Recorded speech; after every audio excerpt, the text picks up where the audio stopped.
Welcome to the Conquering Chronic Illness Show. I'm your host, Daphne Wiswell, the Chronic Illness Coach.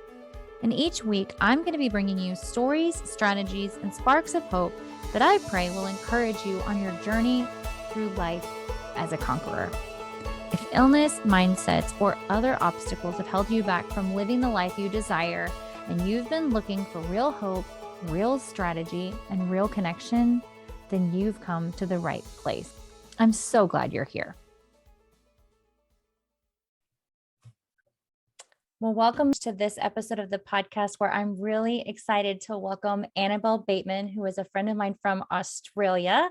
I get so excited when I get to talk to people from other countries. I don't know why. And so thank you so much for being here, Annabelle. Real quick, if you don't mind, I just want to tell our guests a little bit about you, and then we're going to launch into all the wisdom that you have to share with us today. So Annabelle Bateman is a life coach, lawyer, mediator, author. She has a new book coming out, or it is out, right? And so we're going to talk about that today. It's called Kiss and Make Up with Your Thyroid. I'm so excited for her to share that with you today. A food blogger, essential oils addict, and a Hashimoto's patient for over 22 years. She's a wife, a mom of 3 teenage sons, and she helps women with thyroid issues make positive lifestyle changes so they can thrive, not just survive with their thyroid condition. Annabelle, welcome. Thank you so much for being here. Oh, thanks, Daphne. I'm really thrilled. Like you said before, like it's something really fun about talking to people from other parts of the world, and so I'm really honored to be here and looking forward to this conversation. Yeah. Thank you so much. So we actually met because I was a guest on your podcast, right? Yeah. Like, I don't think I said you were a podcaster, but you have your own podcast called Let's Talk Thyroid, right? Yeah. So do you want to start by talking about how that got started? I'm sure that your own journey with Hashimoto's is what inspired you to start that podcast, right? Yeah, absolutely. So I've been, I look at it, everyone's journeys are long and twisted, aren't they? But the podcast started nearly 2 years ago. I had been at a conference in the February, and I'd sort of been kind of not kind of working in that wellness space, but not really focused on thyroid health, although that's always what sat behind whatever I shared and did, because that's my story. But I think I had a bit of that imposter syndrome. Who am I? I'm not medically qualified. Who am I to talk about thyroid health? But I think at that conference it was really clear to me, yep, actually you do have 20 something plus whatever years of experience with Hashimoto's. You have, like, I've done extraordinary amounts of reading and research and all of that. And so I thought that was when the idea for the book came, actually, was that couple of years ago. But this was at the beginning of 2020. So the conference was in February. So it was, right before the world shut down. And sort of in his wisdom, my husband had said, look, it'd be really nice if you didn't take on a new project. I tend to be this sort of get excited about new things and dive right in.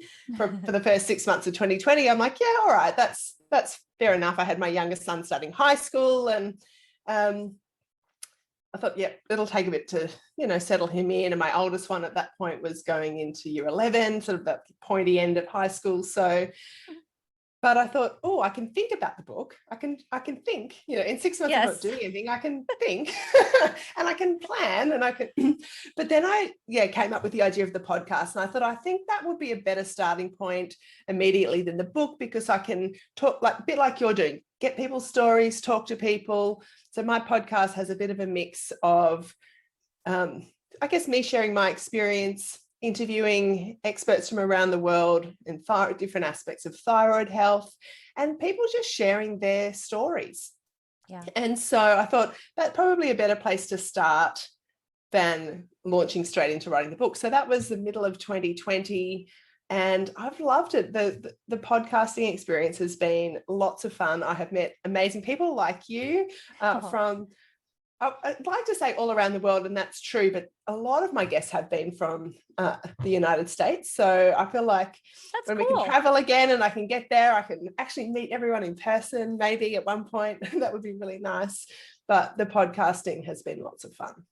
That sounds like a lot of fun. I know I've thought about that at different times too. Like, oh, I've made so many friends around the world. I wonder if they'd actually let me come and visit them at some point. Wouldn't that be so interesting? And just, You're very and welcome to come and visit Australia. I would love to have you here.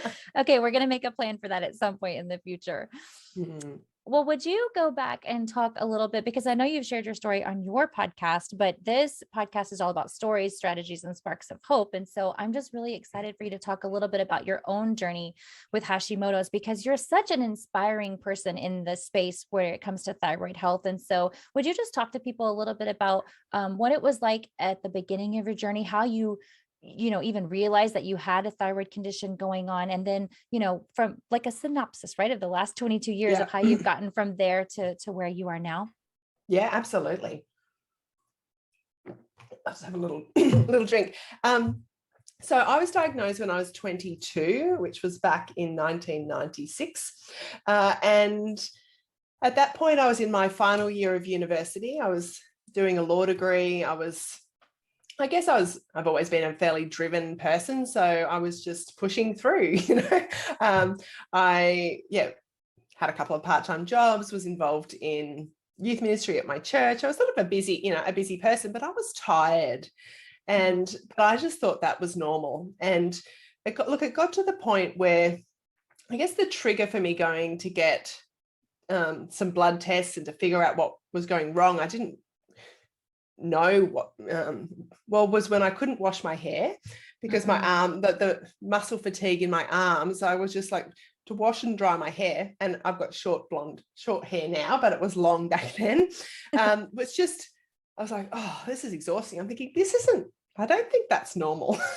And so, I still lived at home with my mum and dad, and mum said, oh, I think maybe we should, you should go to the doctor and get that checked out. And mum's used to be a nurse, and she's like, maybe there's something wrong with your thyroid. So she kind of was tuned in at that point, because also my hair was dry and brittle and not falling out in clumps like happens to some people, but it was definitely thinning. I was, fatigued, definitely had trouble losing weight. I wouldn't say, I probably gained weight over a period of time. And was doing, all the right things and not getting anywhere. So I went along to local doctor, probably armed, I can't remember now if mum came with me or not, but armed with that. Maybe it's my thyroid. He did some thyroid tests, whatever tests he did, I don't remember. But obviously there was a thyroid test, and it was like, oh my gosh, you need to go see an endocrinologist like yesterday, because my TSH was 185. Oh my goodness. Wow. and optimally that's about 2, between 1 and 2 optimally. Right. Even the normal range is up to 4. So I got 185. It was like wildly out. So if I look back, and I think this is what I encourage people to do, because thyroid problems don't usually come on quickly, that it often is that gradual thing. And so if I look back, so whilst I was diagnosed at 22, I think it was probably triggered at about puberty, sort of around that 12, 13. Because if I look, you look back at photos and I can see the puffiness around the face start to kick in. That was probably when the weight gain started to kick in. And so I think by the time I got to 22, I just spent my teenage years like that. I didn't know. It wasn't like I'd sort of grown up as this normal, active, healthy person, and then something happened and it gradually deteriorated. It sort of just felt like that was just who I was. So, because I didn't have that before and after. Right. But if I look back, I can see things and I can see triggers, because with autoimmune, and I know lots about autoimmune, disease as well, and there are different common triggers. And so if I look back and I think, yep, as a kid, I had lots of antibiotics for, tonsillitis, all that, had my tonsils, adenoids removed. And the surgery would have been a trauma, and trauma can trigger it as well. Trauma, right? Absolutely. Yeah.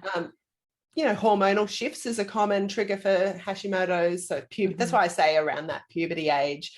Also when I was 8, we moved from the country to the city, and that in itself was a trauma like that. Mm-hmm. That was a difficult transition for me, and I do think that probably played a role. So you sort of look back and try. It's a bit of a backwards crystal ball gazing, isn't it? Yes. But you try to sort of figure out, yeah, okay, I think that's how I probably got to where I got.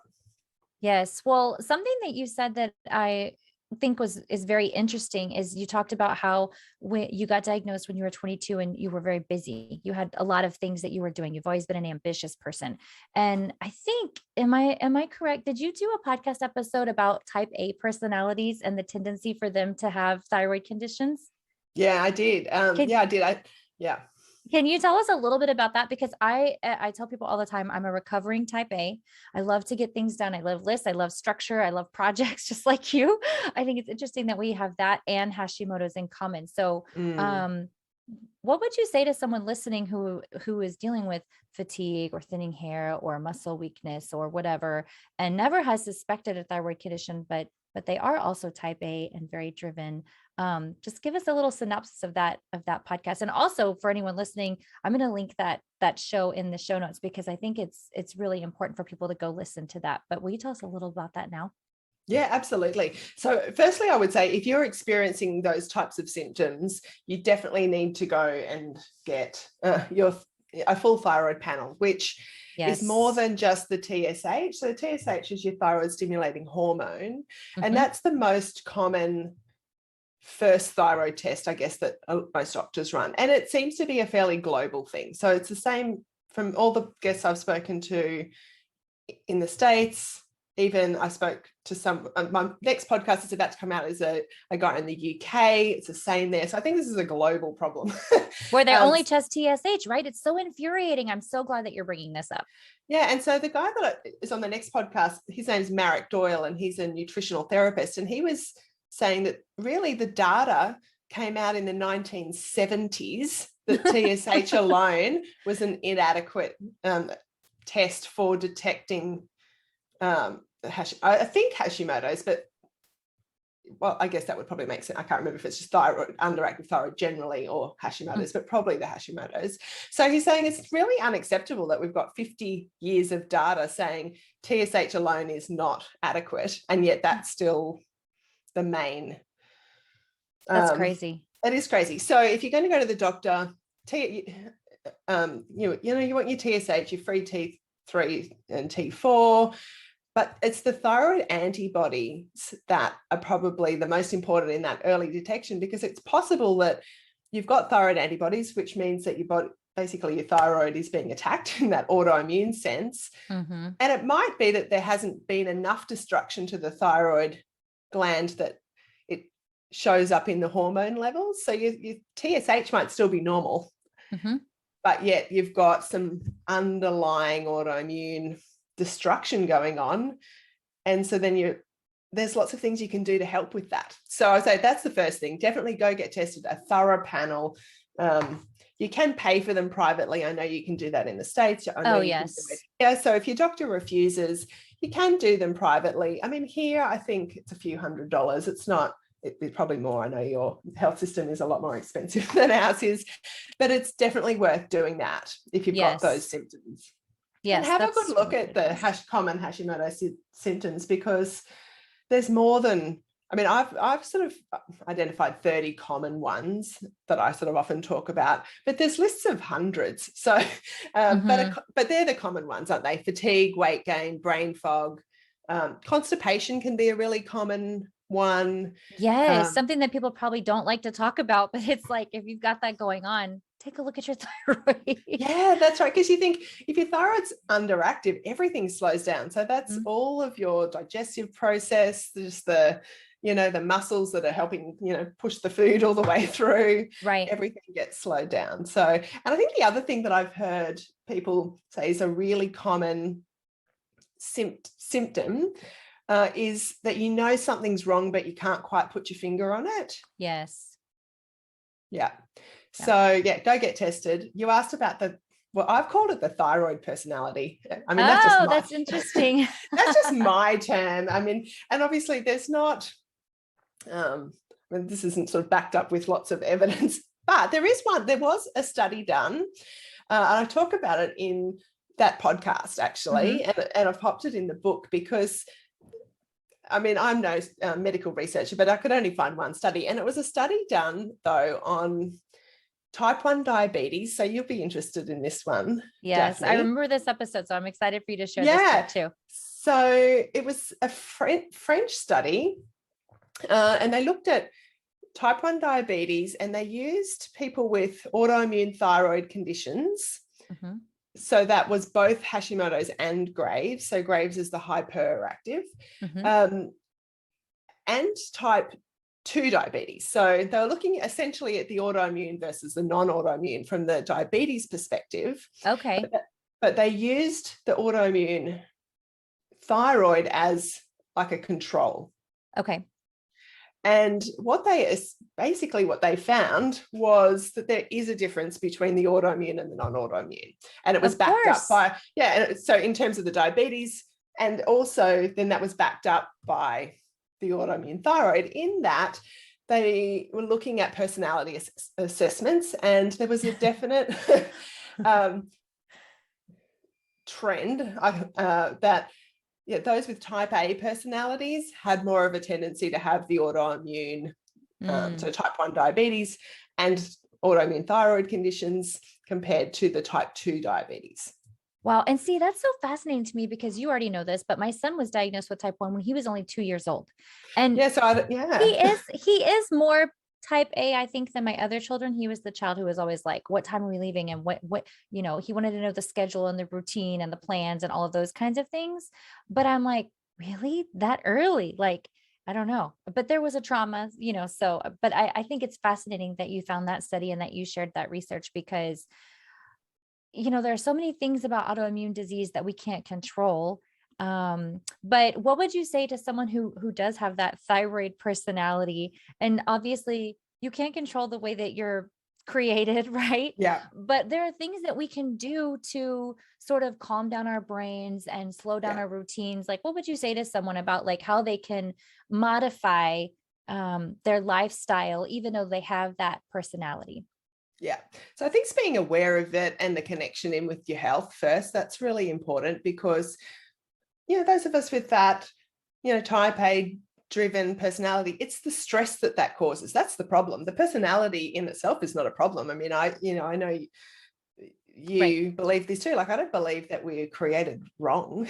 Right. We don't have a bad personality. Like, it's not, and being driven and focused and goal-oriented and hardworking, they're all amazing qualities. So that this is not about, oh my gosh, I've got this terrible personality, it's ruining my health. Like, it's absolutely, that's not how I see it at all. But I think it's being aware that when you do have that tendency to push through, like, and I was having a bit of an online conversation with someone yesterday in my thyroid group, and she was saying exactly that. I just tend to push through, blah, blah, blah. And I said, yeah, that's sort of part of the deal. So we've got to learn not to do that. We've got to see the connection, because that generates stress, and stress impacts the thyroid. Stress causes inflammation. Stress is just, we know stress is bad, but it's hard to actually do anything about it.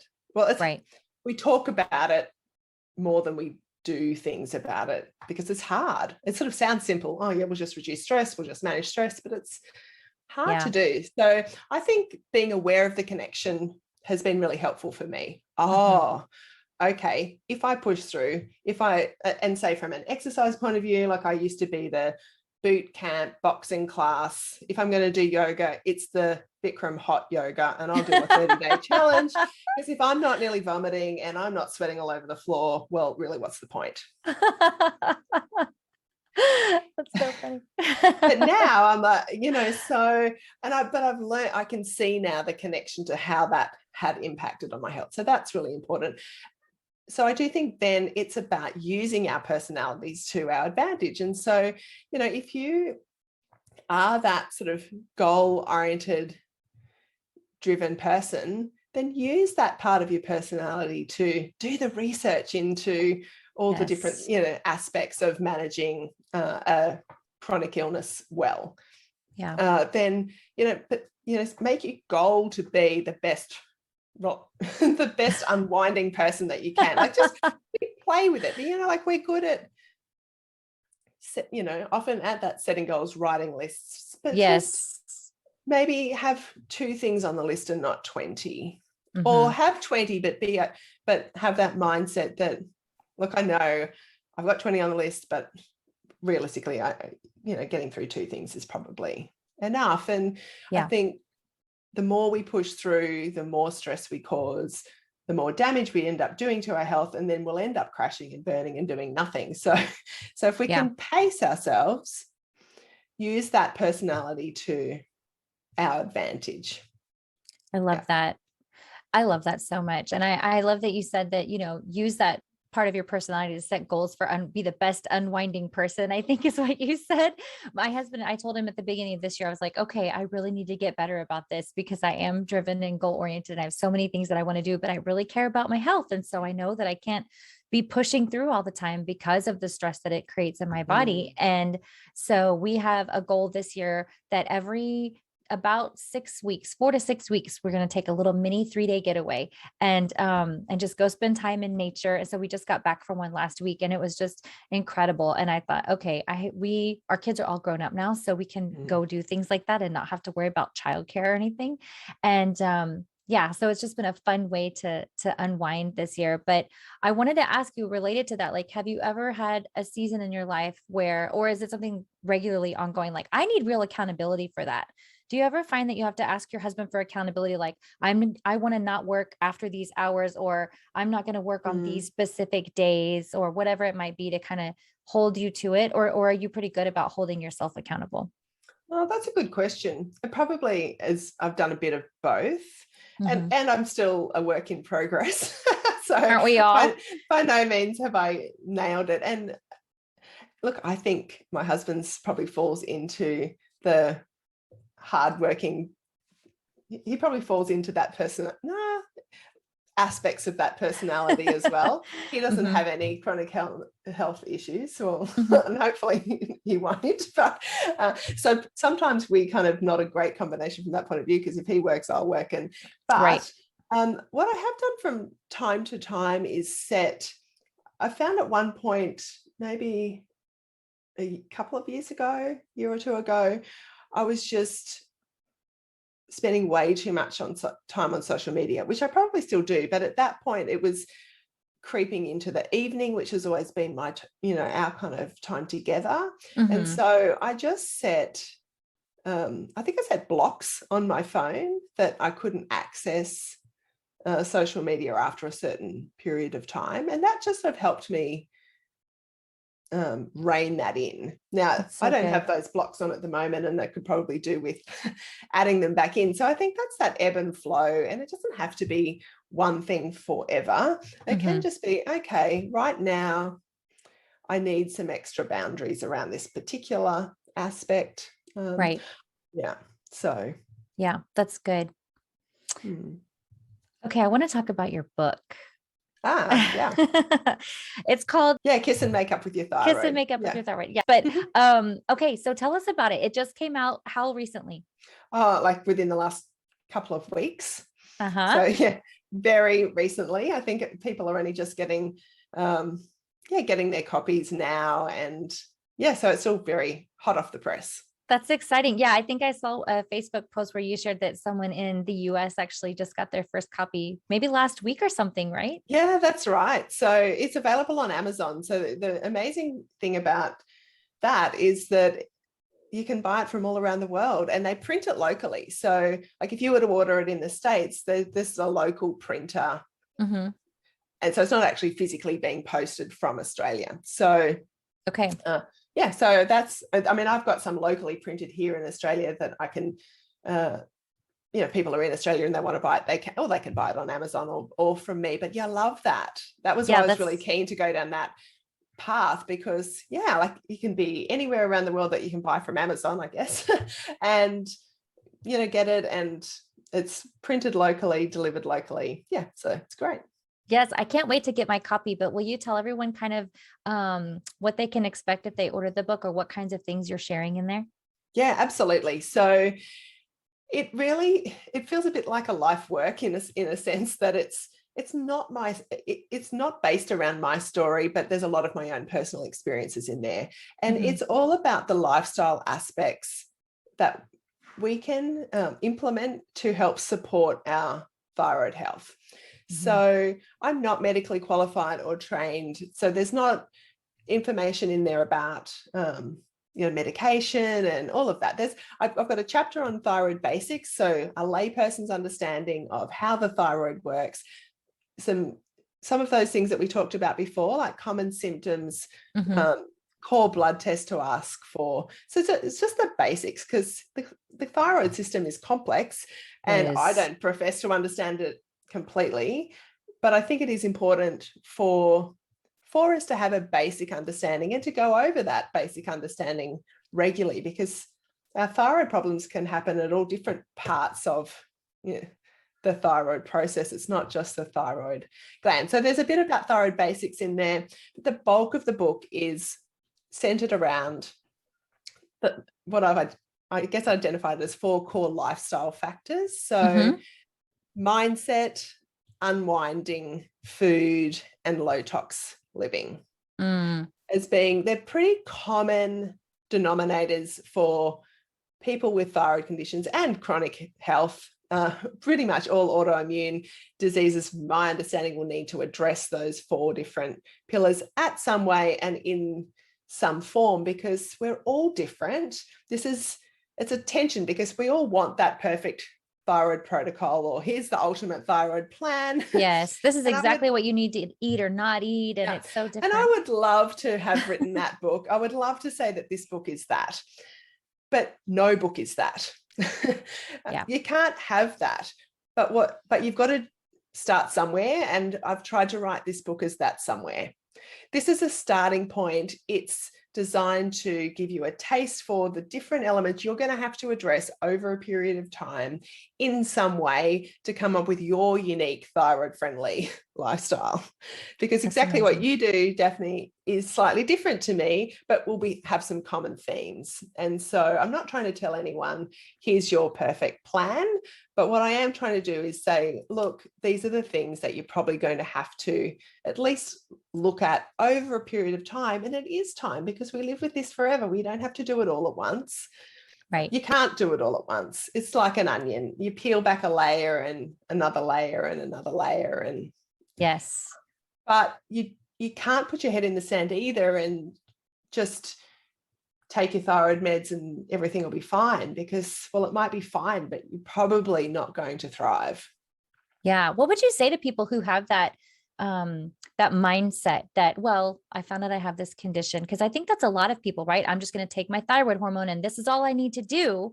What would you say to someone who kind of is, or a lot of times that's what doctors say too, like, oh, this is all you need to do, because there's just not the education, I don't think, in a lot of systems where that you need to make all those different shifts and all those different pillars. So what would you say to someone who is found out they have a thyroid condition, they're taking their medication regularly, and they think that's all they need to do?